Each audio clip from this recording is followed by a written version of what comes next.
আসসালামু আলাইকুম রহমতুল্লাহ। আশা করি আমার সকল অডিয়েন্সরা ভালো আছেন। আমাকে যারা ভালোবাসেন সকলেই ভালো আছেন। সকলের জন্য আমার পক্ষ থেকে আন্তরিক শুভেচ্ছা ও মোবারকবাদ জানিয়ে আজকে চিন্তা করেছি যে কিছু কথা আমি তুলে ধরবো আপনাদের মাঝে। যাই হোক, সেটা হলো, এক নম্বর কথা হলো যে আমাদের মুসলমানদের প্রথম কিবলা আমরা জানি আল্লাহ রব্বুল আলামিন পবিত্র কালামুল্লাহর মধ্যে, পবিত্র কোরআনের মধ্যে বলেছেন, সুবহানাল্লাযী আসরা বিআবদিহি লাইলাম মিনাল মাসজিদিল হারাম ইলাল মাসজিদিল আকসা। আল্লাহর নবী সাল্লাল্লাহু আলাইহি ওয়াসাল্লাম যখন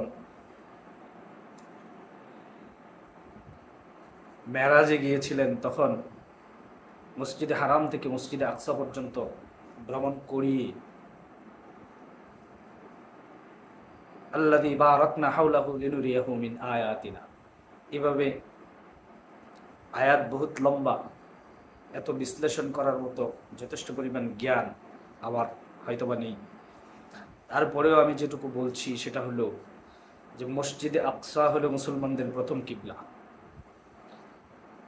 সেই মসজিদে আকসার মধ্যে যে হামলা হয়েছে, মসজিদে আকসাকে যে তছনছ করে দেওয়া হয়েছে, আসলে সেটা আমাদের দিলে লাগার কথা, লেগেছে। মসজিদে আকসায় যে হামলা হয়েছে সেই হামলার তীব্র প্রতিবাদ জানাই আমি, এবং আল্লাহর কাছে এই দোয়া করি, আল্লাহ এই মসজিদে আকসার মধ্যে যারা হামলা করেছেন আপনি তাদের বিচার আপনি নিজে করেন, এবং আমরা যেখানেই আছি ওইখান থেকে আমাদেরকে দোয়া করতে হবে যে আল্লাহ তাআলা যেন মসজিদে আকসাকে আবার পূর্ণভাবে সুন্দরভাবে আবার যেন দাঁড় করিয়ে দেন, এবং মসজিদে আকসাকে আল্লাহ তাআলা যেন হেফাজত করেন। আমরা সকলেই মিলে এক কাতারে দাঁড়িয়ে প্রত্যেক নামাজের শেষে দোয়া করব, আল্লাহ মসজিদে আকসাকে আপনি হেফাজত করেন এবং ফিলিস্তিনবাসীকে আপনি হেফাজত করেন, এবং ফিলিস্তিনের উপরে যেভাবে বড় পরিচিত হামলা হচ্ছে এই হামলা থেকে আল্লাহ আপনি ওই হামলাকে আপনি বন্ধ করে দেন। এই জালেমদেরকে আল্লাহ আপনি হেফাজত করেন, এই জালেমদেরকে আপনি ধ্বংস করে দেন। তাদের যদি হেদায়েত থাকে হেদায়েত করেন, না হয় ধ্বংস করে দেন। এই দোয়াটুকু আমরা প্রতিদিন প্রতি ওয়াক্ত নামাজের পরে করব।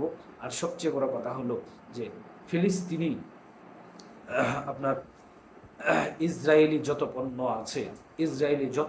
আছে আমরা দেখে দেখে ওই সমস্ত পণ্যগুলোকে আমরা বয়কট করব, ওইগুলো আমরা ব্যবহার করব না। ওই সমস্ত পণ্যগুলো আমরা কোনো অবস্থাতেই ব্যবহার করব না, ওইগুলো বয়কট করব আমরা।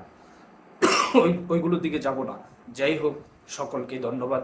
আমার এমডি মুহিব ব্লগ ইউটিউব চ্যানেলটাকে সকলে সাবস্ক্রাইব করে পাশে থাকবেন। আপনাদের উৎসাহ হয়তো আমাকে নিয়ে যাবে আরো বহুদূর। সকলে ভালো থাকবেন, সুস্থ থাকবেন। আমি দোয়া করি সকলের জন্য, আমার জন্য সকলে দোয়া করবেন। আসসালামু আলাইকুম ওয়া রাহমাতুল্লাহি।